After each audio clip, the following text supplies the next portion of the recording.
إن الحمد لله نحمده ونستعينه ونستغفره ونعوذ بالله من شرور أنفسنا ومن سيئات أعمالنا من يهده الله فلا مضل له ومن يضلل فلا هادي له وأشهد أن لا إله إلا الله وحده لا شريك له وأشهد أن محمدا عبده ورسوله. Jemi duke shpjeguar kuptimin e duas që thuhet pra pas rukus, pasi që drojmë këmbë. Allahumma rabbana lakal hamd, Allahumma rabbana wa lakal hamd. Thot Sheikh Uthaymin Allahu mëshiroft duke komentuar Bulughul Maram. Allahumma që do thot o Allah. Rabbana pra o Zoti ynë. Ju është lutur Allahu xhalla wa ala pra me uluhien dhe me rububien. Uluhia të emri Allah. Uluhia të emri Allah. Rububia të Rabb, Rabbana. Pra uluhia sepse është adhurim, pra ti je duke kryer adhurim, dhe rububia sepse ti po i kërkon Allahut xhalla wa ala. Ka ra kundërshtim thot dietarët ose kanë diskutuar dietarët se çfarë do të thotë që hamdi, pra mil as-samawati wa mil al-ard, pra që mbush qiellin dhe tokën, çfarë do thotë kjo? Sepse hamd nuk është diçka konkrete, është diçka abstrakte. Thot është thënë se nëse hamdi, pra falënderimi, lavdërimi Allahut, pra me dashuri, me madhërim, ta cilësosh Allahu xhalla wa ala me emër dhe cilësitë e plota, me dashuri dhe me madhërim. Ky është përkufizimi i hamdit. Pra, nëse hamdi do ishte trupa, diçka konkrete, do të mbusheshin qiell dhe toka për shkak të shumicës dhe të madhështisë. Kjo thot është diçka pra që ka pikpyetje te kjo. Pra shehu nuk është dakord me këtë koment dhe e tham edhe herës tjetër. Porse në një koment të një libri tjetër. Mil as-samawati wa mil al-ard, kuptimi tjetër që është thënë, pra se hamdi Allahut, falënderimi, lavdërimi Allahut xhalla wa ala mbush qiellin dhe tokën, sepse gjithçka në qiell dhe në tokë është krijesë e Allahut. Dhe Allahu e ka lavdëruar veten e tij për krijimin e qiellve dhe tokës. Ka thënë Allahu xhalla wa ala, alhamdulillahi alladhi khalaqa as-samawati wal ard. Falënderimet, lavdërimet i takojnë Allahu xhalla wa ala që ka krijuar qiellin dhe tokën. Pra, atëherë kuptimi është unë të falenderoj ty o Zot, të lavdëroj ty o Zot, pra sepse, pra të falenderoj, të lavdëroj me një lavdërim që ti e meriton për çdo vepër prej veprave tua. Dhe veprat e Allahut xhalla wa ala kanë mbushur qiellin dhe tokën. Gjithçka kanë qiell dhe në tokë, qoftë lëvizje, jo lëvizje, diçka konkrete, gjitha është prej veprës Allahu xhalla wa ala dhe për gjitha këto Allahu është i falënderuar dhe i lavdëruar. Dhe kjo është më proth, pra më kuptim plot dhe më e qartë se sa kuptimi i parë. Wa min ma shi'ta min shay'in ba'd, pra dhe mbushje i asaj çfarë do ti pas kësaj. Thot, çfarë është kjo? Çfarë kuptimi ka? Thot, pra mbas qiellve dhe tokës, siç është xheneti dhe zjarri. Ca dietar thot ose mund mbaj kuptimin pas shkatrimit të qiellve dhe tokës. Ose pra sepse krijesat e tjera përveç qiellve dhe tokës, si për shembull thot, siç është kursia, siç është arshi, ose krijesa të tjera që ne nuk i dim. Ne dim për qiellin, për tokën, për kursinë, për arshin, ama ka krijesa që ne nuk kemi dieni rreth tyre. Ahl al-thanai wal majd, pra ja ahl al-thanai wal majd. Pra o Allah, ti që meriton lavdërimin dhe madhërimin. Pra ti po i afrohesh Allahu xhalla wa ala se ai meriton edhe lavdërimin dhe madhërimin. Pra je duke thënë anta ahlu al-thanai wal majd. Ti o Allah je ai që meriton lavdërimin dhe madhërimin. Pra tregon për fjalën thana, pra thanaja është lavdërim i përsëritur, sepse kur thot personi që falet Ar-Rahman Ar-Rahim, Allahu xhalla wa ala thot athna alayya abdi, pra më lavdëron lavdërim i përsëritur. Majd, pra majd është madhëria, askush s'është më i madh se Allahu xhalla wa ala, pra dhe aska kush të ketë sundim pra më të plot se sa sundimi i Allahut xhalla wa ala. Pastaj e haqqu ma qala al-abd, pra lavdërimi që i bëhet Allahu xhallahu ala duke e madhëruar atë, është gjëja më e vërtetë që thotë robi, pra më e vërtet, më e që është në përputhshmëri, pra me gjendjen. Nëse ti lavdëron dikën për njerëzve të kësaj bote, kjo mund të jetë diçka e vërtetë, po mund të jetë edhe diçka e kot, pra sepse lavdëron dhe ai nuk e meriton. Por se kur ti lavdëron Allahun xhallahu ala, kjo është gjëja më hak, më e drejtë që thot robi. Wa kulluna laka abd. Gjithë ne jemi robrit e ty o Allah. Robrit e tu o Allah. Të gjithë ne jemi robrit e tu. Do ndalojmë pak, meditojni pak këtë, sidomos se ka lidhje me tauhidin, ka lidhje me njerëz të mirë, pejgamberët e Allahut që janë adhuruar këtë botë. Por realisht ata janë robër të Allahut dhe robi nuk meriton të adhurohet. Prandaj o kulluna laka abd, gjithë jemi robër tu o Allah. Pra gjithë njerëzit, gjithë krijesat janë robër të Allahut xhallahu ala. Kjo robëri përfshin robërinë e kaderit dhe sepse robëria ndahet në dy lloje. Robëri sheriatike dhe robëri kaderit, quhet pra e kaderit ose universale. Që do thotë, sheriatike, pra janë ata që i binden sheriatit, që zbatojnë urdhresat dhe largohen nga ndalesat. Kjo quhet robëri sheriatike. Po e kaderit universale, pra janë gjithë krijesat, pra dhe ata që janë musliman, pse? Sepse ato janë nën caktimin e Allahut, kur do Allahu i jep jetë, kur do ja merr jetën, kur do i smur, kur do i shëron, pra të gjithë janë nën caktimin e Allahut xhallahu ala, gjithë i kanë sundim Allahu xhallahu ala. Pra kjo quhet robëri sheriatike, kjo quhet robëri e kaderit apo universale. Dhe ka përmend ajetet, për shembull, pra sheriatike, si thot Allahu xhallahu ala, innahu kana abdan shakura, pra për Nuhun alayhi salatu wasalam, që ai ishte rob falënderues. Për pejgamberin sallallahu alaihi wasallam ka thënë tabarakalladhi nazzala al-furqana ala abdihi, pra zbriti Furqanin mbi robin e tij. Pra për emrave të Kuranit është Furqan që dallon mes vërtetës dhe të kotës. Ala abdihi, mbi robin e tij. Kush është robi i tij këtu? Këtë jetë Muhamedi sallallahu alaihi wasallam. Gjithashtu pra wa ibadur rahmani alladhina yamshuna ala al-ardi hauna, robët e Rahmanit janë ata që ecin mbi tokë me qetësi. Thot e gjitha këto ajete janë pra robëri sheriatike. Kurse fjala Allahu xhallahu ala, in kullu man fis samawati wal ardi illa ati ar-rahmani abda, pra gjithçka që ka qiell dhe në tokë do t'i vi Rahmanit rob. Po kjo është për gjithë. Kjo quhet robëri pra e kaderit universale. Pastaj pra thot ajetin e përmend më poshtë kur thot për kuptimit in kullu man fis samawati wal ardi illa ati ar-rahmani abda, sura Maryam 93. Pra gjithçka, çdo kush në qiell dhe në tokë nuk do t'i vi Rahmanit, pra vetëm se duke qenë rob i është nështruar, i është përulur Allahut subhanahu wa taala. Pra ne të gjithë jemi rob të Allahut, pejgamberët janë rob të Allahut xhallahu ala, dhe ne kemi përmend te fillimi i kitabut Tauhid, kemi përmend hadithin e pejgamberit sallallahu alaihi wasallam që kush dëshmon se s'ka të adhuruar me drejt përveç Allahut, i vetëm, pra pa shok, pa ortak, dhe se Muhamedi alayhi salatu wasalam është rob dhe i dërguar i Allahut, dhe se Isa alayhi salatu wasalam është rob dhe i dërguar i Allahut. Xheneti është hak. Zjarri është hak, e fut Allahu xhallahu ala këtë person në xhenet me çka ka prej veprave të tij. Këtu tani përveç pra për Muhamedit sallallahu alaihi wasallam që është rob i dërguar i Allahut, është përmend dhe Isa alayhi salatu wasalam që është rob dhe i dërguar i Allahut. Ne kemi thonë pra te dëshmia se Muhamedi sallallahu alaihi wasallam është rob dhe i dërguar i Allahut, kemi përmend fjalën e imamit el-Mujaddid Sheikh Muhammad ibn Wahhab rahimahullah, pra ka thënë një koment shumë bukur këtu. Ka thënë abdun la yu'bad wa rasulun la yukadhab. Rob që nuk adhurohet, nuk meriton të adhurohet, se përdesa je rob, ti nuk meriton adhurimin.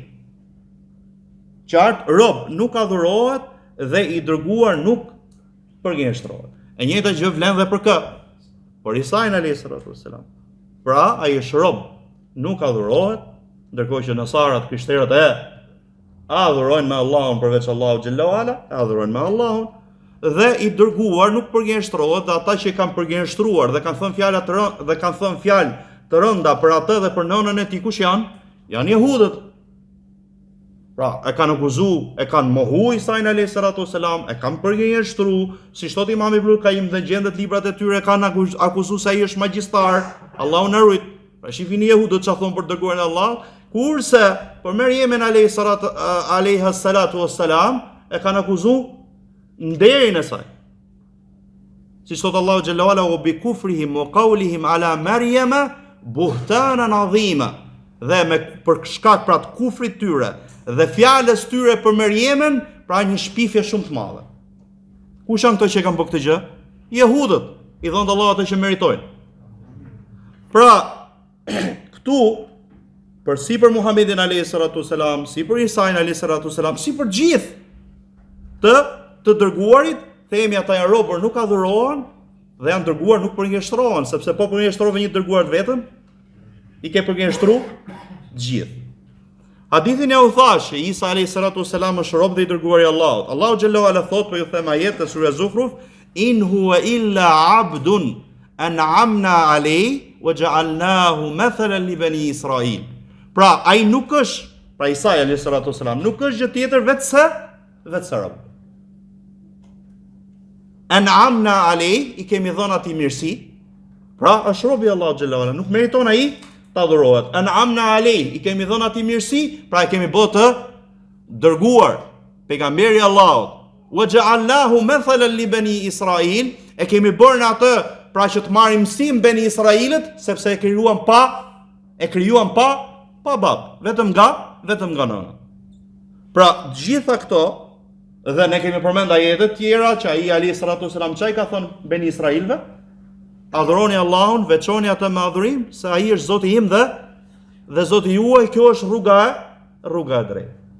Normal, këtë rrugë e pasuan muslimanët nga beni Israilët, ama pjesa tjetër që vazhdon edhe sot e kësaj dite, arritën gradë e kundërshtuan të porosi të Isait alayhi salatu wasalam dhe pra dhën ta besonin se ai është i dërguari i Allahut, pra pejgamberi i Allahut, ata shkuan dhe kalun kufirin, kalun ekstremin duke adhuru me Allahun Gjella wala. Madje arritën deri sa janë ato që thonë që ky është Allahu, ky është Allahu, ky është Allahu, janë tre. Dhe Allahu i thot atyre wala taqulu thalatha. Çështja e, pra, mbasi përmenda këto argumente, edhe sot në atë librin e tyre devijuar, ka disa, pra, numra, disa pjesë në librin e tyre ku Isai alayhi salatu wassalam përshkruhet si rob. Edhe sot e kësaj dite. Dhe në përkthimin arabisht, Isai është përkthyr që ai është rob. Dhe përderisa ai është rob, ai nuk meriton të adhurohet. Këtë desha t'ju përmendet disa që ta keni këtë, pra t'ju them disa vende që është përmend se ai është rob, te veprat e apostujve, ata arabisht e thonë Amarur Rusul, pra me numër 3:13 thot masi përmend inna ilaha Ibrahim wa Ishaq wa Yaqub ilaha abaina qad majjada abdahu Yesu. Pra Allahu xhallahu ala, që është i adhuruari që meriton adhurimin, i Ibrahimit, i Ishakut, i Jakubit, i adhururi i baballarëve tan, e ka madhëruar apo e ka lavdëruar abdahu Yesu, robin e tij Yesu, Isa. Pra këtu është përshkruar çka që është rob. Atë përderisa është rob, pse adhuroni? Një. Në vend tjetër po prap te apostujt, por se te 4, 27 dhe 30, këtu ka thënë pra ala abdikel kudus Yesu. Edhe këtu është përmend abd. Pra dy vende këtu te veprat e apostujve është përmend për Isajin alayhi salatu wasalam se ai është rob. Atë përderisa është rob, mos adhuroni. Dhe e treta te Mateu 12:18, kjo ka diçka, këtu do ju them diçka për dobi dhe do kthehemi te këtu. Mateu e ka marrë këtë nga dhjata e vjetër, nga Isaia me numër 42. Pra atje flitet për një pejgamber, ku Allahu xhallahu ala i thot atij pejgamberi huwa abdi alladhi huwa dha abdi alladhi ikhtartuhu habibi alladhi anhu raditu. Pra, ky është robi im që e kam zgjedhur, i dashuri im që un jam kënaqur me të. Normal, Mateu e ka përmend këtu për kë? Pra për kë është ky paralajmërim për pejgamber, ata e quajnë profeci. Për kë është? Sipas Mateu normal që është për Isajin alayhi salatu wasalam. Është për Isajin alayhi salatu wasalam. Mirë, po që e për Isajin, sipas jush, si thuhet këtu, huwa dha abdi, ky është robim. Pra sipas jush, këtu i thuhet Isait alayhi salatu wasalam robim. Por sepse ju thash sipas jush, sepse Sheikhul Islam Ibn Taymija, Ibnul Qayyim, studiues shumë që diskutojnë sot me nasarat, po të shofësh kontekstin ku është përmend kjo te Isaia, kanë ardhur ca emra që janë përmend aty që nuk flitet për Isain alayhi salatu wasalam. Për kë flitet? Flitet për Muhamedit alayhi salatu wasalam. Pra, këto janë arabisht me numër, pra ju thash Isaia 42, thuhet aty edhe abdi alladhi a'duduhu, pra ky është robi im që unë e përkra. Këtu te ky, pra te ky numër Isaia çfarë thuhet me numri 10, thot jo, me numër 11. Pra ta ngre si më thon, ta ngren zërin e tyre, qytetet, thot banorët ose vendet që ka jetuar në to Kedari dhe të bëjnë të spi banorët e Sali ose Sila. Këtu janë përmend dy gjona, janë përmend Kidar, është përmend dhe kjo Sila. Dhe dietar muslimon çfarë thon këtu, sidomos te Kedari është e qartë, ka përmend Sheikhul Islam, ka përmend Ibnul Qayyim, por se unë nuk do përmendem të Sheikhul Islam dhe Ibnul Qayyim, po ju lexoj nga pra një enciklopedi e koptëve ortodoks, kur përmendim bijtë e Ismailit, thot Ismaili ka pas 12 djem, pra tregon fiset e tyre si kanë pas emrat, një prej bijve të Ismailit ka qenë Kedari. Dhe shife çfarë thotë kjo enciklopedia. Dhe nga Kedari ka dalë, shifësh arabisht, janë krishterë duke thënë, nga Kedari wa kharajat minhu qabilatu Quraysh. Ka dalë prej Kedarit kabilja Quraysh, fisi Qurayshive. Pra po flet për Kedari, nga Qurayshët kush ka dalë?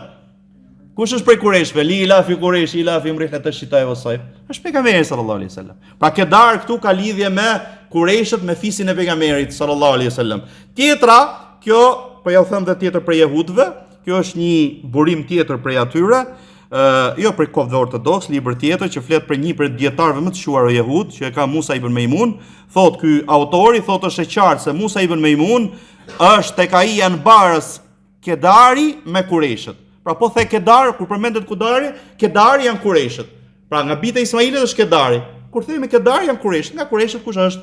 Është pejgamberi sallallahu alaihi wasallam, pra që është kabila e Muhamedit sallallahu alaihi wasallam dhe xulefave ka fjalë për xulefau rashidin, thot këtë gjë ka thënë Musa ibn Meimun dhe ka thënë Radagu. Tjetër që thon këto studiuesit muslimon, këtu është përmend një Salja ose Sila. E dini po të futeni tani për shembull, të bëni kërkim tani që janë rrjetet sociale, po të thoni ku është Xhebalu Sila, ku është ky mali Sila, do ju dali pra lokacioni, e keni afër xhamisë pejgamberit sallallahu alaihi wasallam. Është afër xhamisë pejgamberit sallallahu alaihi wasallam. Prandaj ka thënë dietar musliman që këtu flitet për ardhen e Muhamedit sallallahu alaihi wasallam. Po ne po e lëm këtë, po hecim me atë që ka marr, pra Mateu e ka marr për Isain. Atëherë për Isain çfarë thuhet? Ky është robim.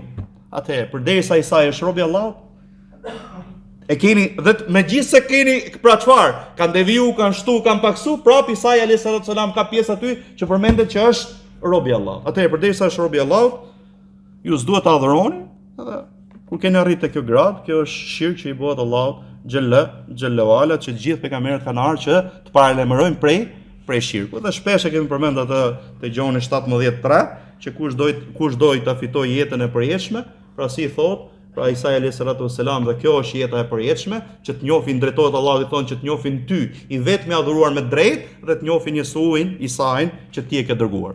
Kjo është sade, pra në librin e tyre që Isai ka ftuar la ilaha illallah, dhe se Isai është i dërguar i Allahut alayhis salatu wassalam. I kthehemi pra komentit Sheikh Uthayminit.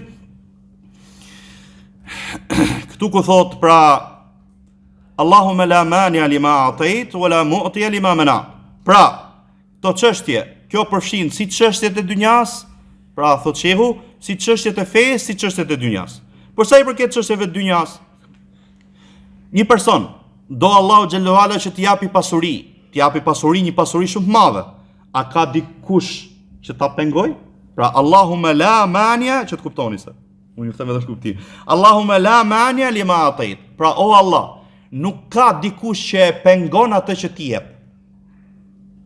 Pra atë që do me ta dhonë Allahu xhallahu ala, s'ka kush që ta pengoj. Wala mu'ti lima mana'at. Atë që ti e pengon e ndalon, s'ka kush me ta sjell me ta dhonë. Prandaj shehu thot, kjo përfshin si çështjet e fesë, si çështjet e dunjas. Dhe po t'jep shembull. Pra nëse Allahu xhallahu ala do t'japi pasuri dikujt, t'japi pasuri të madhe, s'ka dikush prej hasedxhive që ta pengojnë këtë gjë. Dije se hasedxhit, ai ka mbledh hasedxhiu, Allahu na rrit Allahu nga hasedi. Pra, hasedxhiu ç'a bën? Ai hasedi, ajo xhelozia, ajo smira që ka personi pra në zemër, çfarë? Sa herë që e shef atë person që e ka hased, që i vjen atij mirësi, bëhet keq. Nëse do kishte mundësi, çfarë? Do ja pengonte. Do mundoheshe maksimalisht që mos ti shkonte atij. Ama nëse Allahu xhallahu ala ja ka caktuar dikujt të japi pasuri të madhe, gjithë mblidhet, nuk e pengojnë dot. Thot, për sa i përket çështjeve fetare, nëse dikujt Allahu xhallahu ala do t'japi dije fetare, ky person do ta arrijë atë dhe askush nuk e pengon atij këtë dije, dhe as gjurmët e kësaj dije.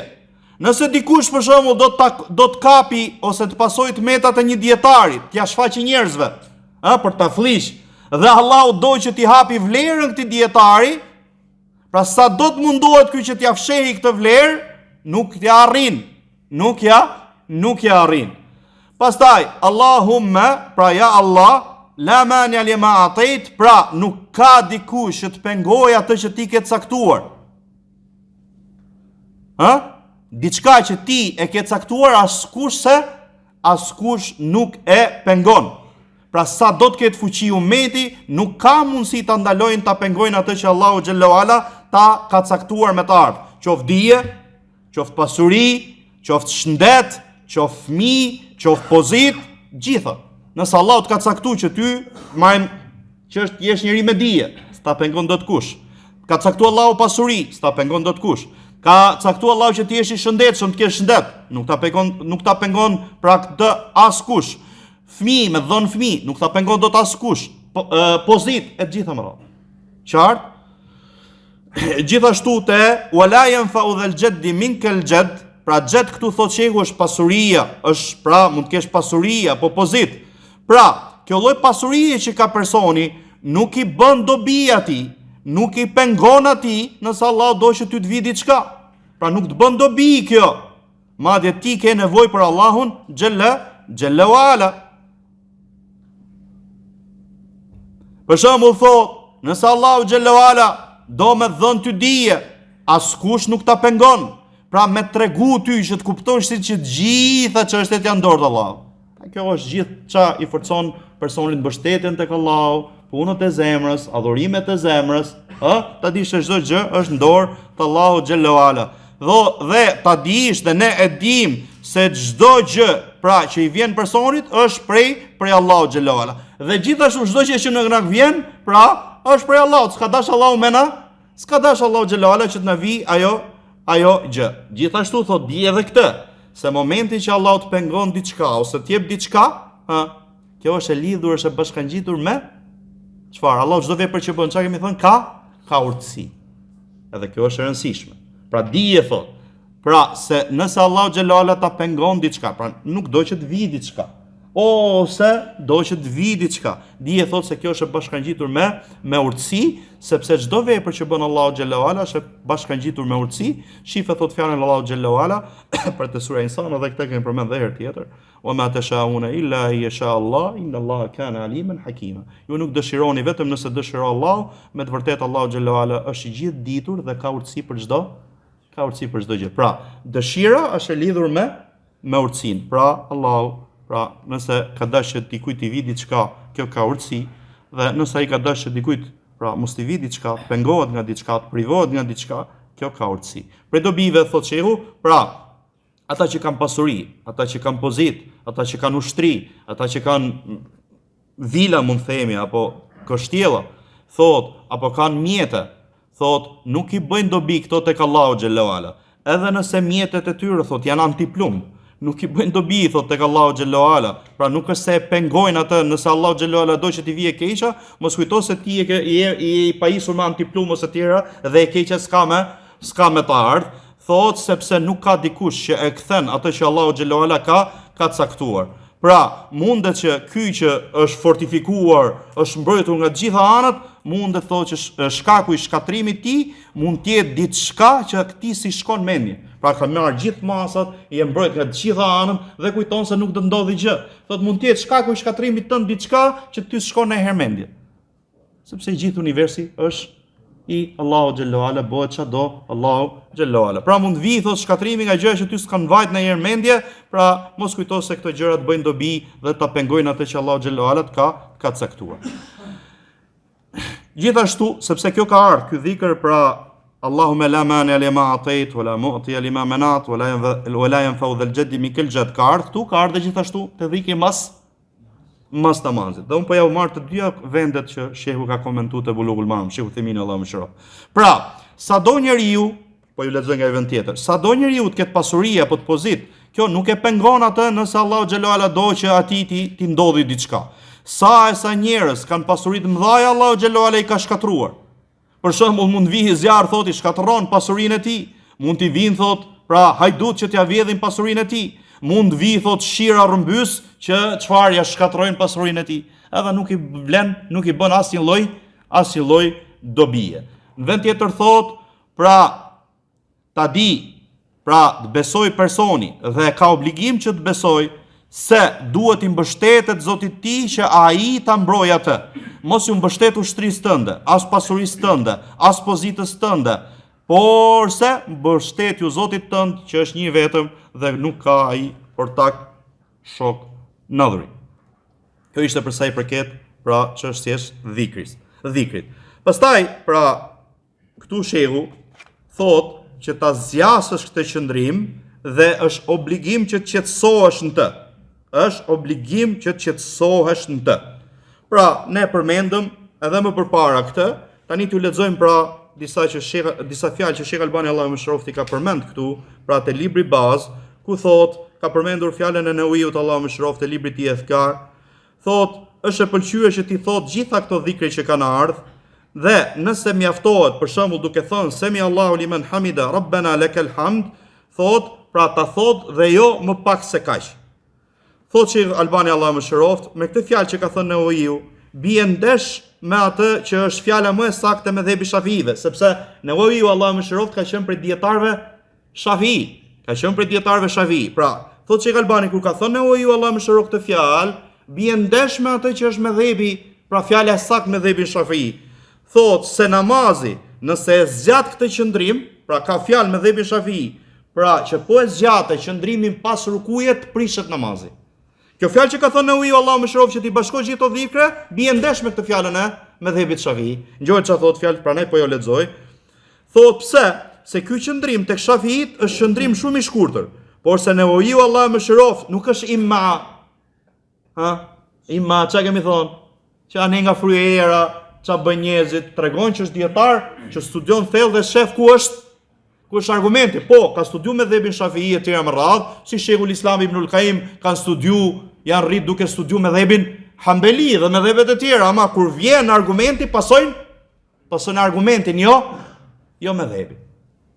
Thot pra, Newiu Allahu mëshiroft nuk është imma, por se çështja e tij si çështja e dietarëve që bëjnë studime të hollësishme, që janë drejt për dietarëve, rrotullohen aty ku është e vërteta. Pra ku është e vërteta, vërtiten dhe rrotullohen ata. Pra pa u bër pal e një grupi, apo të pasojnë me fanatizëm një medheb, por se ata pasojnë atë që është e sakta prej sunetit Muhamedit sallallahu alaihi wasallam. Dhe kështu duhet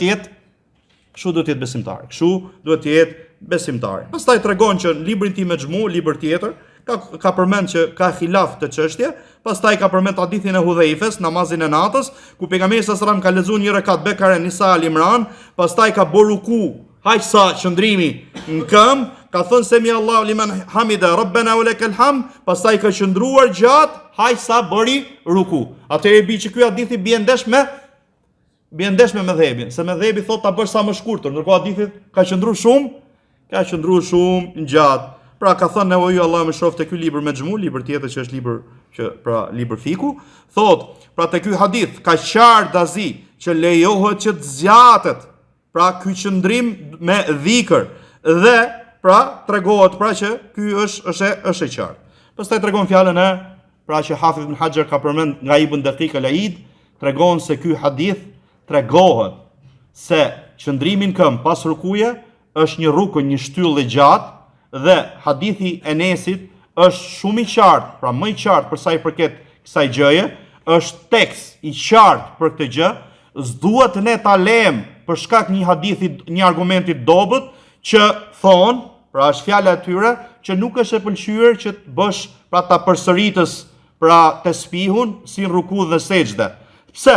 Sepse ky është krahasim, pra bën një krahasim ndërkohë që kemi argument. Në momentin që kemi argument nuk ka vend për qiyas, për analogji, për krahasim. Kemi argumentin, kemi argumentin. Prandaj fjala e njohur te dietarët thon la qiyasa ma an-nas. Nuk ka analogji krahasim kur ne kemi argumentin. Krahasimi është kur s'kemi argumentin. Do mundohemi që kjo gjë që ka ndodhur, pra te diçka që ka ardhur në argument, ama nuk ka krahasim kur analogji kur kemi argument.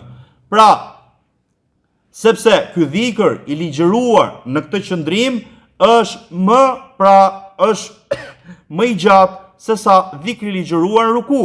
Për shembull, shife thot, nëse ne do themi subhana rabbiyal azim 3 herë, pastaj shife këtu çfarë do themi? Allahumma rabbana wa lakal hamd hamdan kathiran tayyiban mubarakan fi. Shife sa i gjatë. Qartë, thot, dhe pra është ligjëruar gjatë këtij qëndrimi në këmbë diçka një dhikër më i gjatë. Dhe përmend hadithin pra që ne e tham hadithin më përpara, që pejgamberi sallallahu alaihi wasallam nuk e kritikoi pra këtë sahab që shtoi, madje tha kam pa kaq me lajke që po nxitonin kush ta shkruante. Pastaj thot, pra tregon që edhe Shafiu Allahu më shëroft, pra me që mëdhëbi Shafiu është shumë, po Shafiu çfarë qëndrimi ka pas? Thot edhe Shafiu Allahu më shëroft librin e tij thot nuk ka thënë që namazi është i prishur. Nuk prishet namazi me këtë siç keni thënë ju. Pra ka thënë nëse dikush e zgjat këtë qëndrim duke përmendur Allahun ose pa dashje thot ose në harrez bën dua, thot dhe nuk ka si qëllim me bë kunut, atëherë thot unë e shoh si të papëlqyer këtë dhe nuk e përsërit namazin. Pa vetë Shafiu nuk ka ardhur prej atij që namazi është i prishur, siç thoni ju. Qartë? Fjala këtu përmendi fjalë që nuk është e pëlqyer që të përsëriten to tesbihu që ka ardhur. Kjo bie ndesh me ato që ka nga pejgamberi sallallahu alaihi wasallam. Se një nga hadithet që ne përmendëm, pejgamberi sa përsëriste li rabbiyal hamd. Pra përsëriste, ju thoni nuk është e pëlqyer, ky hadith e hedh poshtë fjalën tuaj. Qartë? Kurse Sheikh Uthemini e mbyllim këtë temë me fjalën e Sheikh Utheminit Allahu më shëroft, ku ai thotë: Syneti që ka ardhur nga pejgamberi sallallahu alaihi wasallam që të zgjatet kjo shtyllë, pra që është mes rukus dhe sejdës, pra që është qëndrimi këmbë pas rukus. Thot, kjo bie ndesh me ata që nxitojnë këtë gjë. Madje me ata që nuk qetësohen, siç e shohim nga disa prej atyre që falen. Momentin që të shohet nga rukuja, direkt e bien sejdë, nuk qëndron fare. Pra ai që shohim ne, sa thot semi Allahu liman hamida, pra direkt e bien sejdë, nuk qëndron. Thot normal që ky bie ndesh me këtë që ne po themi. Pra, sepse ai që e bën këtë gjë, që nuk qetësohet pas rukus, namazi i tij është i kot. Namazi i tij është i kot, sepse nuk është qetësu te kjo shtyllë. Sepse ka lënë një shtyllë për shtyllave të namazit. Pejgamberi sallallahu alaihi wasallam ka parë një person që falej dhe nuk qetësohej gjatë namazit. Dhe u fal ky person 3 herë. Te gjitha këto raste, pejgamberi sallallahu alaihi wasallam i thonte atij, ktheu dhe falu se nuk je fal. Pra hadithi aty personin që nuk falej mirë. Thot, kjo smundje i ka ardhur muslimanëve, pra në këtë shtyllë, ngjojeni, po përmendim kjo shtyllë dhe i shtyllë tjetër. Kush është? Pra qëndrimi pas rukuje dhe qëndrimi mes dy sejdave. Pra se siç bëhet mas rukuje, e kemi lexuar edhe herë fjalën e shehut, thot siç bëhet mbas rukuet, bëhet edhe qëndrimi mes dy sejdave. Dhe aty pra sa çoh Allahu Akbar, nuk qëndron direkt te bin sejdën e dytë.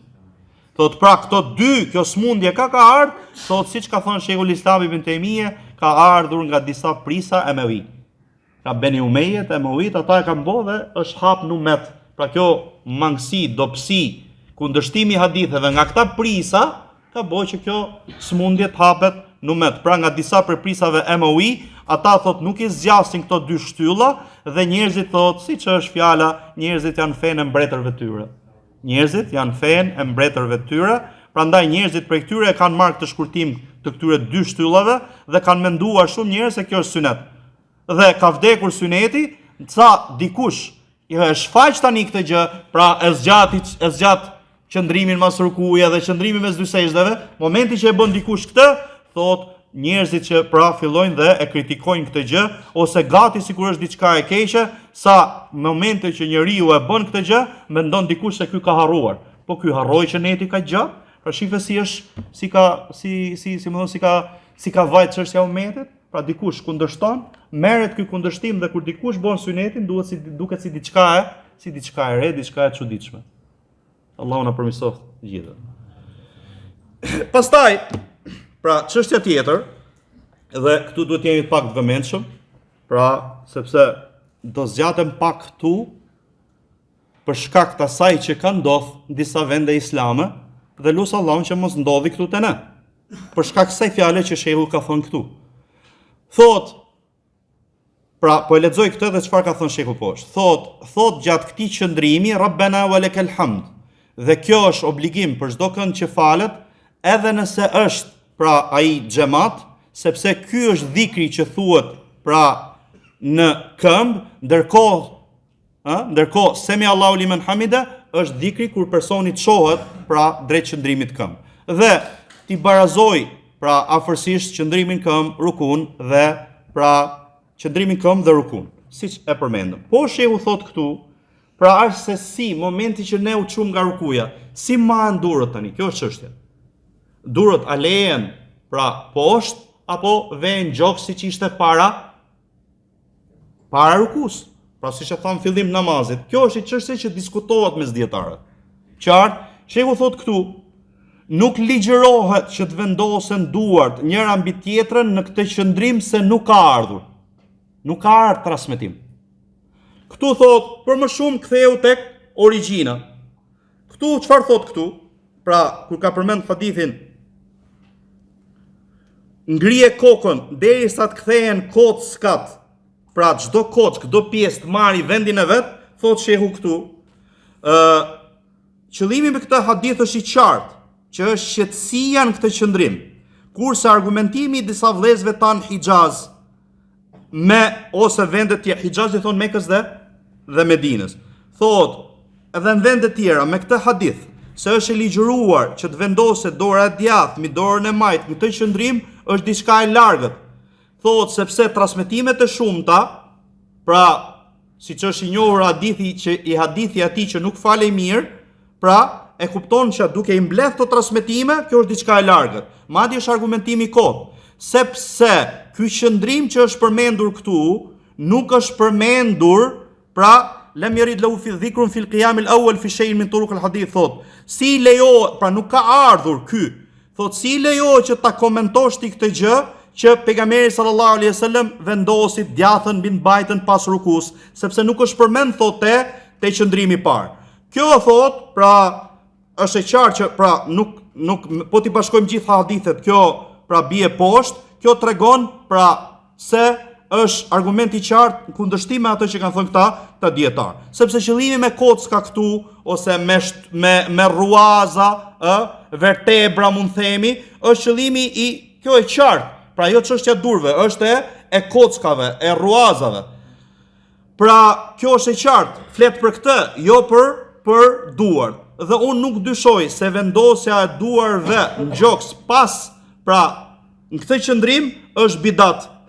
Për këtë fjalë këtu është bot diskutimi. Kjo fjala e Sheh Albanit, pra dikush mund vijanoj që fjala e Sheh Albanit është pra është e saktë, ama te kjo fjala bidat, të qëndroj pak te kjo fjala bidat. Është bidat sepse s'ka ardhur në formë absolute në hadithet e namazit, dhe sa të shumta janë ato, dhe sikur të kishte ardhur kjo tek ne, qoftë nga një rrugë vetme, domethënë do ishte transmetuar, por se nuk ka ardhur. Dhe e përkrah këtë gjë që askush prej selefëve nuk e ka bë dhe nuk e ka përmendur dikush prej dietarëve të hadithit me sa di unë. Pastaj përmend që Sheikh Hamud Tuishi ka shkruar një prej dietarëve të sunetit nga imamët e Sunetit e ka kundërshtuar Sheikh Albanin te kjo gjë dhe gjatë atij kundërshtimi ka përmend fjalën e Imam Ahmedit. Imam Ahmedi kur është pyet për këtë gjë, që është nga imamët e Sunetit, kur është pyet për këtë gjë, ai ka thënë, nëse do mund t'i le duart e tij, pra pa i vënë gjoks. Imam Ahmedi, përgjigja Imam Ahmedit këtu. Nëse do ai mund t'i le duart e tij, thot, pra mbasi ngrihet nga rukuja, nëse do thot i vendos në gjoks. Pra Imam Ahmedi e ka lënë robin në zgjedhje, që të zgjedhë. Thot siç e ka transmetuar këtë Salih, djali i Imam Ahmedit, Allahu i mëshiroft gjithë. Pastaj është përgjigj shekut për këtë. Pra, normal, unë si jam anoj nga kjo fjala Sheikh Albanit, Allahu mëshiroft. Ama këtu te kjo fjala bidat, e para i herë kush janë ata që kanë kundërshtuar Sheikh Albanin këtë pikë? Nga dietarët e njohur që kanë kundërshtuar Sheikh Albanin këtë pikë, është Sheikh Ibn Bazi, është Sheikh Uthemini, është Sheikh Fauzani. Pra, ndër më të mëdhenj janë këta. Sheikh Hamudet Tueji që është përmend këtu, Allahu i mëshiroft.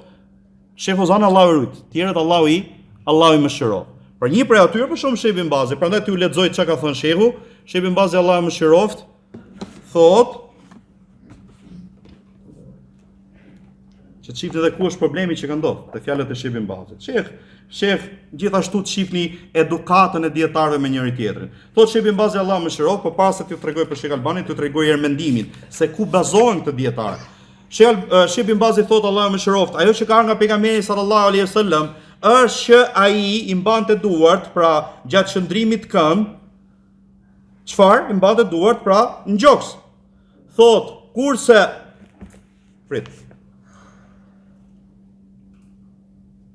Po, ajo që ka për pejgamberin sallallahu alaihi wasallam që ai mbante pra duart në gjoks gjatë shëndrimit këmbë dhe ngritja mas rukuje është shëndrim këmbë. Kurse ti lesh duart kështu, namaz është e papëlqyer. Thotë, nuk duhet bërë se kjo është kundërshtim me sunetin. Ka ardhur hadith te Buhari nga Sahli ibn Sa'di radhiyallahu anhu se thotë, urdhëroheshin njerëzit që të vendosin dorën e djathtë mbi dorën e majt ose mbi parakrahun e majt namaz. Thot Ebu Hazim thot që këtë Sahli e kanë prej pejgamberit sallallahu alaihi wasallam. Ky hadith i sakt tregon se është i ligjëruar namaz që ta kapësh pra të majtën me dorën e djathtë. Dhe siç dihet prej sunetit sakt, se ajo që është e ligjëruar për personin që falet në gjendjen e rukus është që ti vendosi duart tek gjunjët e tij. Në gjendjen e sejdës i vendos pra siç do vi inshallah, pra drejt paralel me supet e tij ose me veshët e tij, me veshët e tij thotë shehu. Kurse në gjendjen e kur është ulur, ai vendos te kofshët e tij dhe te gjunjët e tij. Pra çka kemi? Po tregon gjendjet namaz shehu këtu. Tu ne kemi tani që urdhëroheshin që personi ta vendosi dorën e djathtë mbi parakrahun e majt namaz. Tani ne kemi gjendje thot në këmbë. Kemi gjendje kur jemi ruku, kemi gjendje kur jemi sejdë, kemi dhe gjendje kur jemi në teshahud. Këto janë gjendjet namaz thot. Dhe gjitha janë sa këtu ku janë çfarë, ku vendosen durët. Pra ja u tregoj se ku vendosen durët. Pra, nuk ka qëndruar ose nuk ka ngelur prej gjendjeve të namazit vetë se qëndrimi këmbë. Atëherë prej sunetit kuptohet që çfarë? Që përderisa jemi në këmbë, atëherë i majmë soi durë thot mbi gjoks, si para, pra si gjatë leximit, si pas rukuje. Sepse kjo është, këtu është përmend gjendja këmbë. Atëherë thot shehu, për argumentohet shehu thot, si para rukuje, si mbas rukuje quhet qëndrim në këmbë. Atëherë qëndrimi këmbë ka ardhur që duhet mbahen pra e djathta mbi të majt i biçë dhe para rukuje dhe mbas rukuje. Ky është argumentimi shehut, pra që të shihni që shehu ka përmend to hadithe argumentohet me këtë gjëra. Gjithashtu thot e përforcon këtë ajo që transmeton Nesai me zinxhir të sakt nga Wail ibn Hujr, Sahli ibn Sa'id, se këto përmend shehu. Wail ibn Hujr thot, e kam pa pejgamberin sallallahu alaihi wasallam kur ai ishte në namaz e vendoste dorën e djathtë mbi pllëmbën ose mbi atë dorën e majt. Kjo thot përfshin qëndrimin këmbë si para rukuje, si pas rukuje. Thot, nuk ka ai që ka thonë që duhet lërë durët, pra si që janë durët, pra jo të kapura, pas rukuje argument që mundes që personit mbështetet tek ajo. Madje kjo bie kundërshtim qartë me sunetin dhe më e mira është që personit i vendosin gjoks, sepse Wail ibn Hujr ka pa këtë për pejgamberin sallallahu alaihi wasallam. Pastaj thot, pra, Sheikh Albani e pat mendimin e shehut. Sheikh Ibn Bazit e pat mendimin e shehut. Gjë çfarë thot? Thot, me këtë që ne përmendëm, ju kuptoni se po i le durët poshtë, kjo nuk e cënon islamin e personit. Dhe jo më thot që as ka lidhje me nësa i therë diçka. Pra imagjino mund të arrit kuptoj që ky po e boni këtë gjë, do ja ham kjo thot nuk e cënon islamin e personit. Pse do shihni se çfarë do thotë shehu më mbrapa. Thot por se kjo te shehu është e papëlqyer, bien ndesh me sunetin, nuk bën që të bëhet. Lutim Allahun thot japi pra sukses gjithë. Mendimi i dy dietar. Më këtu më përpara çfarë thot? Shife si e përmend Sheikh Albanin me respekt, thot nëse vjen dikush dhe thot ka përmend Sheikhul Alame, pra shehu dietar i madh Muhammed Nasruddin El Albani në librin e tij që unë nuk dyshoj se kjo pra është bidat, shehu thot, unë për këtë që thot vllai jon dietar i madh Sheikh Nasruddin El Albani them se insistimi ose si më thon ngulmimi se ky veprim është bidat, thot ky është gabim, nuk e ka paraprit dikush me sa dimën e dietarëve, është ndesh me hadithet e sakta dhe unë nuk dyshoj të dija e tij, të vlera e tij dhe studimi i hollësishëm, pra leximi i gjerë i tij, për kujdesja e tij ka shi sunetit, Allahu ja shtof dijen, ja shtof suksesin, por se ka bërë gabim te kjo çështje, gabim i qartë dhe për çdo dietar i merr dhe refuzohet, përveç pra pejgamberi sallallahu alaihi wasallam, siç ka thënë Imam Malik, çdo kush për nesh merr dhe refuzohet përveç personit tij, këtij varri që është pejgamberi sallallahu alaihi wasallam. Thot, pra, kështu kanë thënë dietarët para dhe mbas Malik. Dhe kjo nuk ul vlerën e tyre, nuk ul pozitën e tyre, ata marrin o një shpërblim o dy shpërblime, siç ka ardhur suneti i pejgamberit sallallahu alaihi wasallam. Pra, shifeni pak ato qëndrimet. Shifeni pak. Thjesht do t'ju them diçka këtu Sheikh Albani që ka përmend, pastaj do t'ju lexoj diçka nga dietarët e tjerë. Pra, këto ishin fjalët e dy palëve. Shkurtimisht se ka fjalë goxha, por se kështu. Këtu shehu te këto hadithet thot Sheikh Albani, Allah e mëshiroft, pra ai që mbështetet shehu thot, pra nëse do shofi personi kur thot hadithin e pejgamberit sallallahu alajhi wasallam, kam pa pejgamberin sallallahu alajhi wasallam që kapte të majtën me të djathën, nëse ne do shohim vetëm këtë fjali, pra nëse personi shef vetëm këtë fjali dhe nuk e di, nuk e kupton sepse ky është hadith i shkurtër, mund të kuptoj thot që ta vendosësh si para rukuje si pas rukuje. Ama kjo është gabim thot se konteksti i hadithit, pra është i qartë se kjo është për qëndrimin e parë. Pra po ta shohësh ta morësh gjithë hadithin, është i qartë pra që vendosja e djatës mbi të bajtën bran gjoks është për qëndrimin e parë, sepse po ta shohësh ai ka përmendur ngritjen e duarve tek birin fillestar, në ruku, pastaj ngritjen nga rukuja, dhe thot siç u tha më parë, siç e bëni më parë, se nëse do memorizonte Wail ngritjen ose vendosjen e duarve pas rukuje, thot do ta kishte përmendur. Por se momenti që shkoput kjo pjesë ti mund të kesh kuptosh këtë. Pra gjithë hadithi bëhet më i qartë që është qëllimi para rukuje, jo pas rukuje. Pastaj del një keq kuptim tjetër që ka ndodhur, që lëvizja e gishtit mes dy sejdave. Pra ka dikush që ka arrit, edhe ka dietar përse nuk është fjalë saktë, që lëvizin dhe gishtin mes dy sejdave. Por se kjo nuk është fjalë saktë. Ama ka dietar që e ka thënë për këtë. Imam Ibn Qayyim e ka thënë. Që prit. Ta mbyll sepse është kjo e shehut. Shehim bazat Allahu më shëroft, harrova këtë. Basi ka bërë shehu këtë kritikë se ka zgjatë, thjesht unë shkëputa diçka, ngjoni çfarë thotë shehim bazat Allahu më shëroft. Thot me këtë kuptohet se kjo që ne përmendëm për kapjen e duarve, vendosja mbi gjoks, ose pra si para rukuje, si pas rukuje, është prej syneteve. Nuk është prej obligimeve të dietarët. Nëse një person falet me duart lëshuara, nuk i kap ato si para rukuje, si pas rukuje, namazi i tij është i saktë. Por se ka lënë çështjen, ka lënë atë më të mirën. Nuk i lejohet, dhe kjo është ajo e rëndësishme sepse unë zgjata kaq shumë. Ngjëni, nuk i lejohet, Sheikh Ibn Bazi thotë, nuk i lejohet pra dikujt prej muslimanëve që ta marrë këtë khilaf të diskutim mes dietarëve në këtë çështje, ose çështje të ngjashme, që të fillojnë kundërshtohen, t'i bëjnë hexhë njëri tjetrit dhe të përçahen, sepse kjo nuk i lejohet muslimanëve. Edhe nëse thuhet që kjo kapje është obligim, siç ka thënë Sheukani Allahu më shëroft, thotë pra nuk duhet përçahemi, është obligim për të gjithë që të mundohet që të bashkëpunojmë për në hajër, ta sqarojmë të vërtetën me argumentin e saj dhe të mundohemi që zemrat i kemi të pastra nga urrëtia, nga mlefi kashi njëri tjetrit. Gjithashtu është obligim që të ruhemi nga shkaqet e përçarjes, bojkotit, thot sepse Allahu xhallahu ala i ka obliguar muslimanëve që të kapen me litarin e tij, me Kur'an e Sunet bashkarisht dhe mos përçahen. Ka përmend ajetin. Ngjojeni tani. Ka përmend ajetin, ka përmend një hadith, pastaj thot, më kanë ardhur lajme se disa vëllezër musliman në Afrikë dhe në vende tjera ka ndodhur mes tyre mllef i shumt, hexher për shkak kësaj çështje. Për shkak kësaj çështje. Pra, i diskutim mes dietarëve çohet deri në hexher. Thot, kjo nuk ka dyshim se është diçka e keqe. Nuk lejohet që ndodhi mes tyre. Madje është obligim për gjithë që të këshillohen, që të kuptohen me njëri tjetrin në njohjen e të vërtetës me argument dhe të vazhdojë dashuria dhe vllazëria e sinqertë. Shokët e pejgamberit sallallahu alaihi wasallam, dietarët pas tyre, Allahu i mëshiroft, binin kundërshtim për çështje, pra deg të fesë, dhe kjo nuk shkaktonte mes tyre përçarje dhe hexher, sepse qëllimi i gjithëve ishte njohja e të vërtetës me argumentin e saj.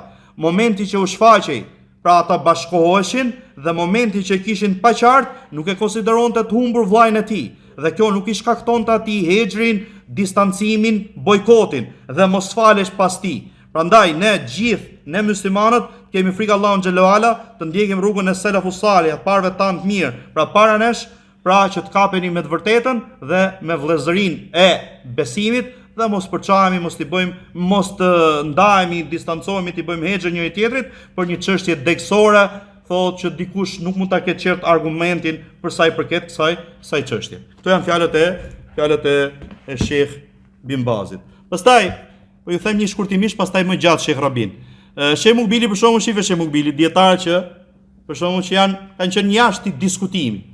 Sheikh Mukbili ngjoni çfarë thot Allahu mëshiroft, thot duam të na sqaroni me detaje për sa i përket ati kapim duart, pra ti pas rukuja apo ti lëm kështu, thot çështja është e lehtë. Ai thot që ka thënë që ti vendosësh duart, ka marr hadithet përgjithshme. Ai që ka thënë që ti lesh duart, pra thot ka thënë këto hadithet përgjithshme tregojnë përpara rukus, jo për mbas rukus. Çështja është e lehtë, nëse ti i lshon durët pa problem, nëse i vendos, thot, pra djathën mbi të bajtën, nuk ka problem inshallah. Shifeni Sheikh Mukbilin, Allahu mëshiroft. Kurse Sheikh Rabia normal, Sheikh Rabia Allahu mëshiroft, është problem gjithë dhe mëshiroft gjithë ata që kanë tek për dietarëve. Gjoni çfarë thot Allahu mëshiroft, thot një pyetës nga Britania, ne kemi thot një imam në një prej xhamive këtu, ka shfaqur pas namazit ose ka thënë hapta sipas namazit, mas namazit, se kush e kundërshton atë në vendosjen e duarve, pra mbi gjoks, pas rukuje, thot ai po bën përçarje. A mund të thot dikush ta thot këtë çështje, ta thot pra të shprehet kështu? Thot Shehu Allahu mëshiroft. Kjo është një prej çështjeve që ka kundërshtim në të. Imam Ahmedi Allahu mëshiroft ka thënë se kjo çështje është e gjerë, siç kishte përmend Sheikh Hamudi Tueji Allahu mëshiroft. Pra kjo çështje është e gjerë. Për shkak me që më kujtu çështja e Sheikh Hamudit Allahu mëshiroft. Pra dhe Sheikh Hamudi ka qenë prej dietarëve të Sunetit, ka jetuar në Riyadh Allahu mëshiroft.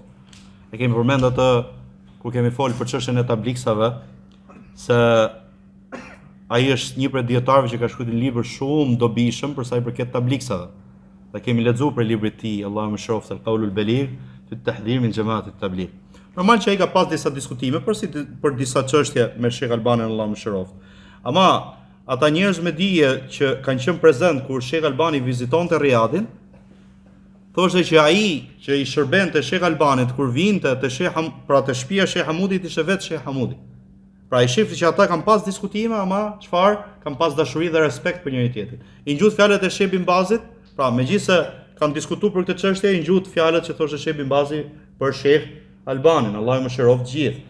Dhe Sheikh Hamudi ka arrit derisa ka thonë që Sheikh Albani sot është si emblem, është një simbol i Sunetit, është shenjë e Sunetit. Dhe ai që flet për Sheikh Albanin, Allahu mëshiroft, po ndihmon që të flitet kundër Sunetit. Pra megjithëse kanë pas të diskutime, shifet çka ka thonë Sheikh Hamudi për Sheikh Albanin, Allahu mëshiroft gjithë, i bëu për banorëve të xhenetit dhe në bashkoftë ne me pejgamberët, me sahabët, me selefët dhe me ata. Thot, pra, Imam Ahmedi Allahu mëshiroft ka thënë që kjo çështje është e gjerë. Pra, khilafi këtu është diçka e lehtë. Pra, ka qenë diçka e lehtë, siç thot Imam Ahmedi, Allahu mëshiroft. Si bëre këtë, çështja është pra ka gjerësi. Thot sepse mund kuptohet për haditheve që kanë ardhur formën e namazit pejgamberit sallallahu alaihi wasallam, si hadithi Ebu Humedit, hadithi Wailit, e tjera që kanë përshkruar, haditheve tjera që kanë përshkruar namazin e pejgamberit sallallahu alaihi wasallam, pra se kur ai ngrihej nga rukuja, pejgamberi sallallahu alaihi wasallam kur ngrihej nga rukuja, qëndronte derisa kthehej çdo gjymtyr vendin e vet, pra shumë dietar kanë kuptuar pra që si më thon gjymtyrët normale, pra kthehen tek vendi i vet. Kurse vjen dikush dhe kupton prej kësaj se duart kthehen aty ku ishin para rukuje. Dhe ai që e ka këtë dytin, komentin e dytë, ai që i ka dhënë përparësi këtij komenti, është Ibn Bazi, Allahu mëshiroft, dhe kanë pasuar në këtë kuptim shumë për njerëzve. Dhe çështja është e lehtë. Sheikh Albani, Allahu mëshiroft, pra ka anuar nga fjala e parë, pra që janë kush ato si më thon pjesët e shtyllës kurrizore, ruazat, e tjera me radhë, po jo çështja e duarve. Thot kurse Sheikh Albani thot ka anuar nga fjala e parë dhe ka thënë bidat. Ne nuk jemi dakord se është bidat, megjithse fjala e Sheikh Albanit pra anoj më shumë nga ajo. Ky është, si më thon animi im, kjo fjala e Sheikh Rabis Allah mëshiroft. Pra, mendimi i Sheikh Albanit për mua anoj, ama nuk jemi dakord te kjo fjala bidat. Thot nuk jam dakord te fjala bidat, megjithse mendimi i Sheikh Albanit Allahu mëshiroft, pra është pra unë anoj më shumë andej. Por se nuk jemi dakord me fjalën bidat. Ne themi siç ka thënë Imam Ahmedi Allahu mëshiroft, që çështja është e lehtë, sepse ky person do të vërtetën dhe ka kuptuar prej haditheve këtë, prandaj mos jemi të ashpër në këtë pikë. Thot, dhe ky imami nuk i takon që të bëj këtë lloj lajmërimi, sepse ne nuk kemi ngjuar ndonjë fitnë që ka ndodhur për kësaj çështje. Vetëm nëse mund të jetë prej malikive që mund të shqetësohen, ose rafidave apo zeidive që mund të shqetësohen kur personi vendos dorë, pra i vendos duart në gjoks, madje dhe tek qëndrimi fillestar ose para rukuje. Prandaj ne këshillojmë këtë imam që t'i lejë këto gjëra. Ama nëse ka arrit, pra çështje që ka arrit vërtet fitnë mes ehli sunetit, këtë çështje duhet lënë, sepse Ibn Taymija Allahu mëshiroft ka shumë pra kërkime ose fjalë për këtë çështje, fjalë pra shumë të mira rreth kësaj çështje, që duhet me u pa pra dëmi dhe dobia, pra dëmet dhe dobit që vijnë. Për shembull, nëse një person falet pas dikujt që nuk i ngre duart, ose nuk e bën këtë gjë mbas rukuje, nuk i kap, pra nuk i ve vendos duart, ose që në fillim, do me thonë jo mbas rukuje, po dhe nuk i ngre duart namaz, ose nuk e vendos pra duart mbi gjoks, ose për shembull ka prekur femrën. Pra prekja femrës, a e prish abdesin apo se prish abdesin. Për shembull ka prekur një femër, pra nuk prishet abdesi, ose ka prekur organin intim, nuk prishet abdesi. Ne dim thotë që ky imam e ka bërë këtë gjë. Pra për shembull, ka marrë abdes, pastaj ka prekur një femër, ka prekur organin intim, pastaj shkon dhe bëhet imam. A duhet fal dikush? Pra ky xhamati atë falet mbas tij apo jo? Pra megjithëse ti ke çfarë? Për shembull ai e ka prek dhe s'ka marrë abdes, ndërkohë ti ke besim që po e preke merr abdes, organin intim apo femër. Tani ti për ty ky imami është është pa abdes. Thot shehu çfarë? Pra nga shekull Islam Ibn Taymija, po ti falesh pas ti, megjithëse ti beson që namazi ti është gabim. Falu dhe namazi është i saktë. Është argumentuar shekull Islam me hadithin, ata falen, ju prin ju për imamët, për prisat. Thot ata falen, ju prin ju. Nëse e qëllojnë të vërtetën, kjo është për ju, është pro jush, nëse ata gabojnë, është pro jush dhe kundra atyre. Pra shekull Islam është argumentuar me këtë hadith. Pra, sipas kësaj fjale, gjithë medhebet, elhamdulillah, nëse ti bie kundërshtim me imamin disa gjëra, pra ti e shef që diçka është obligim, ai nuk e shef që është obligim, ti e shef që namazi është i prishur, po e le, ai nuk e shef këtë gjë, ai del përpara, ti falu pas ti, sepse qëllimi se Islami ka një synim shumë të madh që është mblidhet fjala muslimanëve. Nëse do i hapet dera muslimanëve që gjithë secili, nëse e kundërshton dikënd, e konsiderohet prishur veprën e tjetrit, atëherë do përçahet fjala muslimanëve, atëherë kjo është një shkatrim shumë i madh, nuk ka pas ti shkatrim.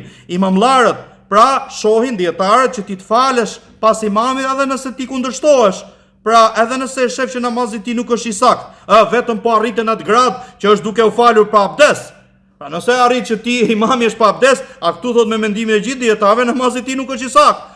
Ama ose falet duke qenë xhunub, edhe di që është xhunub, pa abdes, pa tejemum, atëherë me gjithë dietarët tu namazi i tij është i kot, mos u fal pas tij. Ama për sa i përket këtyre çështjeve që ka xhilaf, ti falu pas tij imami, pra gjithë dhe ashtu dhe këta njerëz ose njerëzit duhen falen pas tij, edhe nëse shohin që ai që po bë gabim, dhe inshallah pra çështja është e lehtë. Prandaj, nëse kjo çështje, siç u tha, ka arrit në këtë gjendje, pra që çon në fitnë, atëherë është obligim që ai që shkap pasaj çështje, pra duke bë fitnë, ta lë këtë çështje që të largoj fitnën dhe të bashkohet fjala e muslimanëve. Prandaj thot shifni fjalën e Sheikhul Islam për këtë çështje. Qartë, kjo është një fjalë Sheikhul Islam. Fjala tjetër, kur ka komentu kitabu Sharia, Imam Ajurrit, Allahu më shiroft, ka thënë, edhe kjo është këshilli i gjatë. Unë po shpus vetëm këtë. Thot, ju porosis gjithashtu që të përdorni urtësinë, pra t'jeni urtësi, maturi në sjelljet mes veti, thot selefive. Ti leni o vëllezër ato pyetje që të çojnë në mlef dhe urrëtie, që të merrni me thashëtheme. Kjo ka bë dëm pasha Allahun. Unë tani thot e kam mbyllur telefonin tim, nuk pranoj fare pyetje. Pra nuk pranoj me mbo pyetje. Ka qenë një kohë që shehu ka ndodhur kjo gjë për shehu. Thot, sepse po shoh që këto pyetje kanë shkaktuar probleme, që s'kan fillim dhe fund. Fillojnë dhe pyesin, jo filani, jo po filani, lavdërove filanin, fole për filanin, fillojnë fitnë, thot. Pra në këto, si më thon, në këtë kohë kaq të vështirë, lërni këto gjëra, barakallahu fikum, lërni thashëthemet. Ti fillon thot lavdëro filanin, vjen dikush bëhet fanatik. Bëhet fanatik i ti ose i kundërshtarit ti. Ne ju kemi thënë kush e di sa herë. Ngjojni tani. Kemi thënë kush e di sa herë. Ka ndodhur kundërshtime mes Sheikh Albanit dhe mes tjerëve për dietarëve të Sunetit. Nuk kanë pas asnjë ndikim pasha Allahun në rreshtat e selefive në gjithë botën. Pra ndodhte ky, ama nuk kishte ndikim të selefit që të fillonin për çashin selefit. Kurse tani thot, vjen dikush, nxënës shumë i vogël, shkakton fitnë, ka si qëllim me bë fitnë mes njerëzve të Sunetit. Bëhet imam thot, nga mëngjesin mbrëmje, ulet dhe pra mësonja 2 ditë, iku dhe u bë profesor, i bëhen njerëzit thot ose e pasojnë disa fanatik, thot që i bëhen pra pasus verbazit ti, nuk pranojnë pra kundra ti, thot nuk pranojnë që të flitet për të asnjë lloj kritike. Pra nëse vjen dikush dhe kritikon me fakte, çohet dynjaja këmbë dhe nuk ulet, pra fillon disa bëhen hizbi pas ti, fanatik pas ti, disa tjerë pas këtij. Çfarë janë këto gjëra? Thot, a sjelljet e hizbive kanë depërtuar tek ne? A sjelljet e hizbive kanë depërtuar tek ne? Pasha Allahun këto lloj sjelljesh nuk kanë qenë mesin ton. Pasha Allahun thot, ka diskutuar mes nesh, kanë debatuar mes nesh. Sheikh Bin Badhi dhe Sheikh Albani, se Sheikh Rabia është nxënësi të dyve. Kanë debatuar para nesh. Sheikh Bin Badhi dhe Sheikh Albani, Allahu më shiroft, kur kemi qenë thot në Universitetin Islamik, nuk ka pas asnjë lloj ndikimi. Thot, pra ka shkruar Sheikh Albani dhe ka thënë për vendosjen e duarve mbas rukuje bidat. Pasha Allahu nuk kishte asnjë lloj ndikimi. Kam parë sufist, pra sufist që merren me trillime, me pralla, donin që t'i godisnin të rinjt me njëri tjetrin, me Ibn Bazin dhe Albanin, por se nuk patën mundësi ta bënin këtë gjë. Kujtoj një rast, pra një rast shumë i keq, që e mbën thot Ikhwanul Muslimin dhe ju siç i dini, ka për ikhwansave sufist ekstrem, ka njerëz të humbur mesin e tyre. Fillun pra donin bonin fitne. Maj mend njërin prej tyre, pra ishte ikhwan si fshehur, më erdhi dhe më pyeti për formën e namazit, Sheikh Albanin për këtë libër që ne po shpjegojmë. Thot, nuk e disha se çfarë kishte si qëllim, mendova mirë për të, ja dhash librin. Thash me veten ndoshta do të përfitoj për librin e Sheikh Albanit. Ai thot e mori librin dhe hapi direkt te faqja ku Sheikh Albani thot të fjalë. Ngjoni, ikhwan si fshehur, i ka kërku librin Sheikhut, Sheikhu ja ka dhënë. Sa ja ka dhënë librin Sheikhut, direkt e ka hap te kjo temë që ne po flasim. Thot direkt e hapi te kjo temë ku Sheikhu Allahu më shiroft, pra thot që është bidat. Shifi thot, edhe tha, shife thot, Albani ka bo bidatçi Bin Bazin. Dhe unë i thash, të vraft Allahu, thot, çfarë, keti qëllim me këtë, ka bo dua Sheikhu ndra ti. Thot këtë ke për qëllim. Thot do që ti godasësh selefit njëri me tjetrin dhe e godita sigurisht thot me fjalë, kuptohet, ë? Thot bil kelam, që ta kuptoni, e godita me fjalë, e sulmova me fjalë derisa heshti. Ibn Bazi, Albani dhe gjithë dietarët e sunetit janë vëllezër, janë imamllar. Ky person i keq nuk përfitoi diçka prej meje, mbaroi çdo gjë. Prandaj keni kujdes o vëllezër, lërni këto gjëra, lërni fanatizmin karshi filanit dhe filanit, mos jini pasues verbës dhe fanatik, pra karshi askujt që të përçani davetin selefi. Ne nuk kemi kënaqur që ju ta bëni këtë gjë. Pra duroni njëri tjetrin, këshillojeni njëri tjetrin me urtësi, mos hyni në belat e hizbizmit, e fanatizmit për filanin dhe filanin, sepse do përçahet selefizmi me këto lloj metoda dhe këto gjëra kanë dëpërtuar tek jush nga hizbit dhe kanë gjetur, pra fatkeqësisht kanë gjetur te disa prej jush që ti pranojnë këto gjëra, lërni këto gjëra, barakallahu fikum. Kjo është fjala e Sheikh Rabis, Allahu e mëshiroft, është shpërblet. Këtë çështje, por se nga kjo fjalë e fundit do dalim te diçka e fundit, sepse është e dobishme, edhe Sheikh Uthayminit i ka ndodhur pra e njëjta gjë, por jo me çështjen e mbas rukuje, por se me fillimin e namazit, që ambaj duhet bëj gjoks apo pra lëshohen, pra lehen të lirë. Dhe ne thamë normal që e përmendëm pra sunetin, përmendëm hadithe e pejgamberit se vjen mbi gjoks. Por se po e lexoj të gjithë të fjalën e shehut, sepse ka disa këshilla të mëdha si për hijretin, si për gjendjen që përjetojmë sot të tjerë më radh, prandaj po ja lexoj gjithë derisa të vitet çështja e duarve. Thot, pra jam duke ju lexuar nga komenti i 40 haditheve të Nehuiut, Allahu mëshiroft, hadithi i parë, hadithi i pra innamal a'malu binniyat, veprat janë sipas qëllimit. Ngjoni çfarë thot te fundi i këtij hadithi. Për sa i përket hijretit. Nëse njeriu ka mundësi ta shfaqë fenë e tij, ta thot atë haptas, ta veproj atë haptas, nuk gjen që dikush ta pengoj nga kjo gjë. Në këtë rast, hijreti është mustahab. Pra dhe në këtë rast, kur ti e shfaq fen, prap hijreti ngelet i pëlqyer. Thot, nëse nuk ka mundësi pra ta shfaqë fenë e tij, ta praktikoj, atëherë hijreti është obligim. Ky është dallimi mes kur është obligim dhe kur është synet. Kjo nëse është në vende kufri. Kurse në vende që ka gjunafe, që e shfaqin gjunafin haptazi, pra kundërshtimin e Allahut haptazi, atëherë ne themi, nëse personi ka frikë për veten e tij, se mos rrshket në ato gjëra që kanë rrshkitur banorët e vendit të tij, atëherë hijreti është obligim.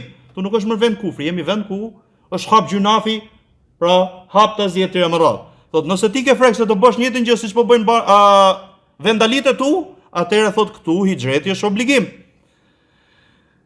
Dhe nëse jo, atëherë nuk është obligim. Por se, ngjojeni, mund themi se qëndrimi yt këtë vend është përmirësim. Pra, mund të jetë qëndrimi yt është obligim, sepse ka nevojë vendi për përmirësim, që të urdhërohet për të mira, ndalohet nga e keqja. Është e çuditshme se disa njerëz e lënë vendin islam dhe shkojnë në vendet e kufrit.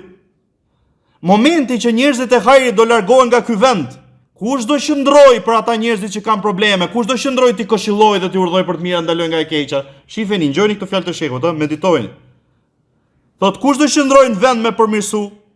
Ndoshta ky vend mund bie, çfarë? Mund bëhet akoma më keq për shkakën e numrit pak të njerëzve që duan me përmirësu dhe do shumohen njerëzit e sherrit.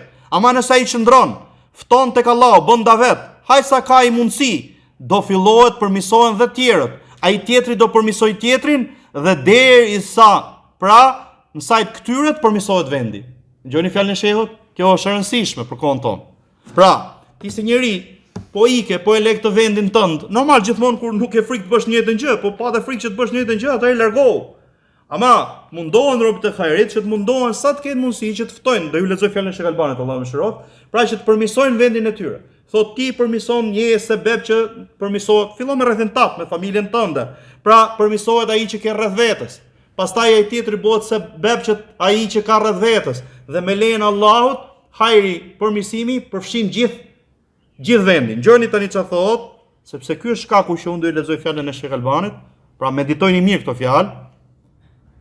Thot, dhe kur përmirësohen masat e njerëzve, në përgjithësi dhe ai që ka sundimin do përmirësohet. Po më përmirësoj njerëzit me lejen e Allahut dhe ai që sundon do përmirësohet. Në përgjithësi, ngjojeni rruga e përmirësimit. Thot dhe ai që ka sundimin, përgjithësi do përmirësohet. Qoftë dhe nga çfarë? Nga ky presioni i kësaj mirësisë do përmirësohet. Thot, por se tani kalojmë këtu te tema e jon. Por se kush e shkatron këtë gjë? Fatkeqësisht janë vetë njerëzit e mirë. Fillon thot që këta njerëz të mirë fillojnë dhe përçahen. Për çfarë? Thot përçahen për çështje, për çështjeve të fesë ku falet kundërshtimin to. Kush është ky kundërshtim? Pra normal që njerëzit e sunetit nuk tolerojnë të kundërshtimi që ti të kundërshtosh akiden e selefëve, kundërshtosh rrugën e selefëve. Këto janë çështje pra ndegët e fesë. Gjojeni, çfarë është kjo?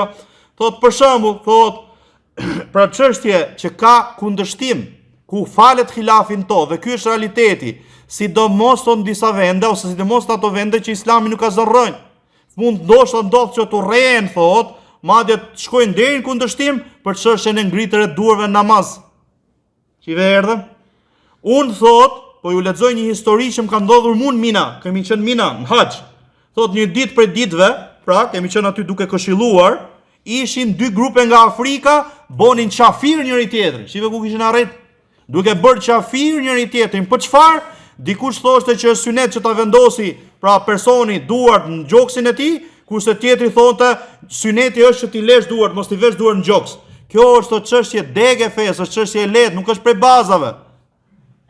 Kurse ato thonin jo, se pejgamberi sa më ka thënë kush le synetin tim nuk është prej meje, kjo është kufër. Shife ku arrinin, pa sheku duke i këshillu, shife ku kishte arrit çështja.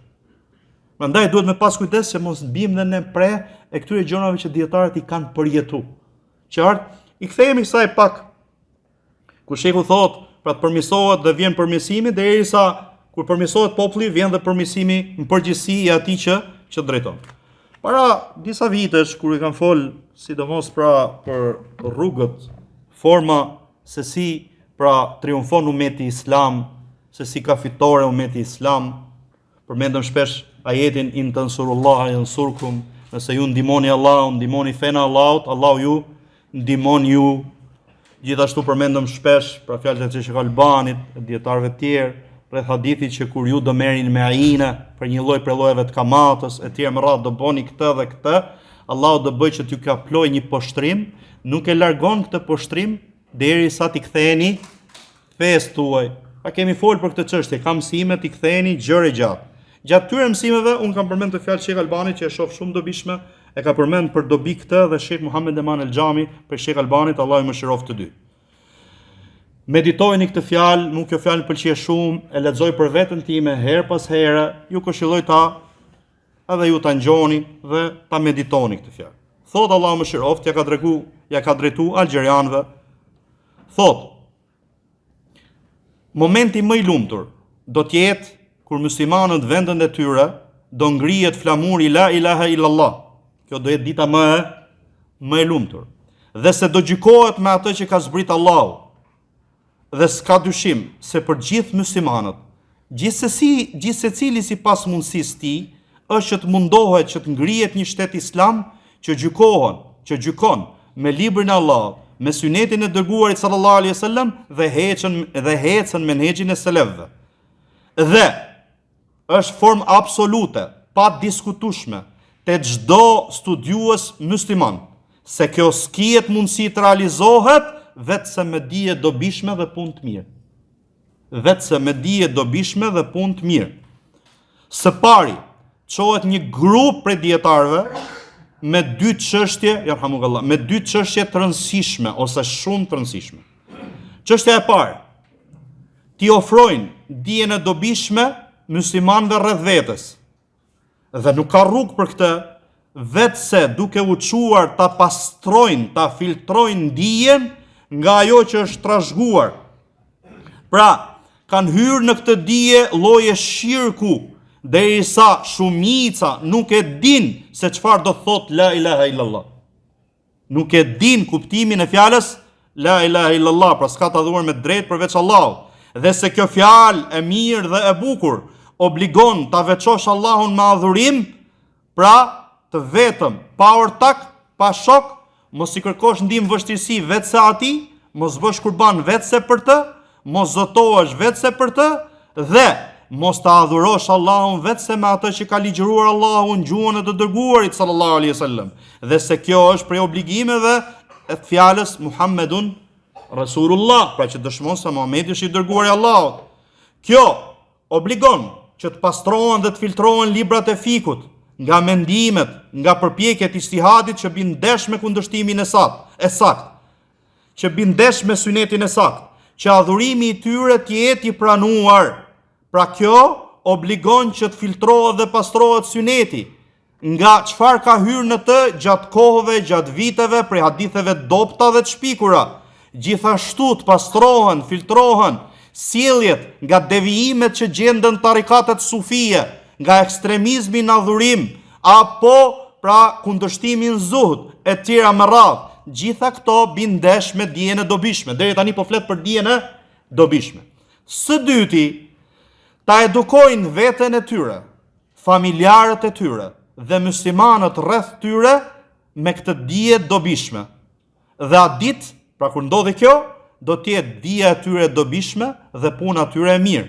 Siç ka thënë Allahu xhallahu ala, kush shpreson takimin e Zotit të tij, bëj vepra të mira dhe mos i shoqërojë në adhurimin e Zotit të tij, mos shoqërojë në adhurimin e Zotit të tij askënd. Momentin që do të çohet një grup e muslimanëve me tasfije dhe tarbije, pa pastrim dhe edukim sheriatik, do të gjesh ose nuk do të gjesh më dikush që i ngatron rrugët, metodat e shirkut me metodat sheriatike. Sepse ata e dinë se pejgamberi sallallahu alaihi wasallam ka ardhur me një sheriat plot në qëllimet e tij dhe në mjetet e tij. Për shembull, nga qëllimet e sheriatit është mos t'i ngjajmë qafirave, mos të përdorim metodat e tyre, rrugët e tyre që përshtaten me adetet dhe zakonet e tyre, prej këtyre zgjedhja e prisave nëpërmjet zgjedhjeve. Kjo lloj metode përshtatet me kufrin dhe ignorancën e tyre, që nuk dallon mes imanit dhe kufrit, mes njeriu të mirë dhe mes njeriu të keq, mes mashkullit dhe të femrës. Ndërkohë që Zoti ju thot, a do t'i bëjmë muslimanët si kriminalët apo qafirat? Gjithashtu thot Allahu xhallahu ala, dhe mashkulli nuk është si femra.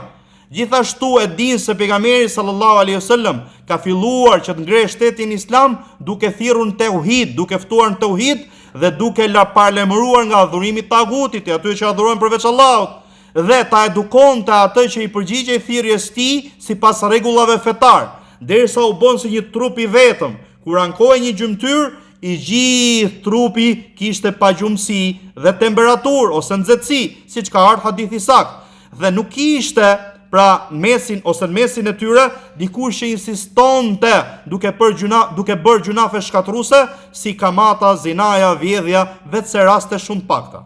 Ai që do që të ketë shtet islam vërtet, thot mos t'i mbledhi njerëzit dhe t'i bashkoj pra me ide të ndryshme, me edukimet ndryshme, siç është çështja e këtyre grupacioneve islameve sot, por se patjetër që idetë e tyre, kuptimi i tyre duhet të jenë pra mbi bazat islame të sakta, bashkohen mbi Kur'an, Sunet dhe rruga e selefëve. Atëherë, ka përmend ajetin, atëherë do gëzohen besimtarët me ndihmën e Allahut. Kush i kthen shpinën kësaj metodologjie në ngritjen e shtetit islam dhe ndjek rrugët e qafirave se siç bëjnë ata në ngritjen e shtetit tyre, atëherë shembulli i tij është si ai që ishte te rëra nxehtë, nga rëra nxehtë shkoi dhe u fut në zjarr.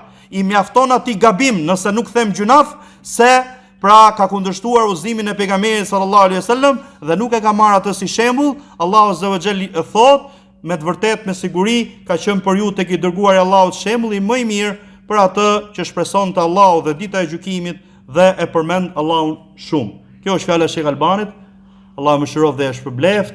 Prandaj un them lut Allahun xhallahu ala që neve, pra vendit ton dhe ummetit islam, të japi sukses, ndije dobishme dhe punë të mirë dhe të largoj nga ummeti islam sherrin e jehudëve dhe nasarave, kashi islamit dhe muslimanëve, ato sherre që thurin kashi islamit dhe muslimanëve si te ne, si te ummeti islam, Allahu ja kthef te koka e vet, dhe siç ka thënë ai besimtari te ajo histori që i lutesh Allahu duke thënë Allahumma kfihim ose kfinahum ose kfinahum bima shit. Dhe ne lutemi Allahu t'ja u përkthej që Allahu na mjaftoft nga sherrri i tyre me çfarë doja ai. Subhanakallahumma bihamdik, ashhadu an la ilaha illa anta, astaghfiruka wa atubu ilayk. Edhe ju.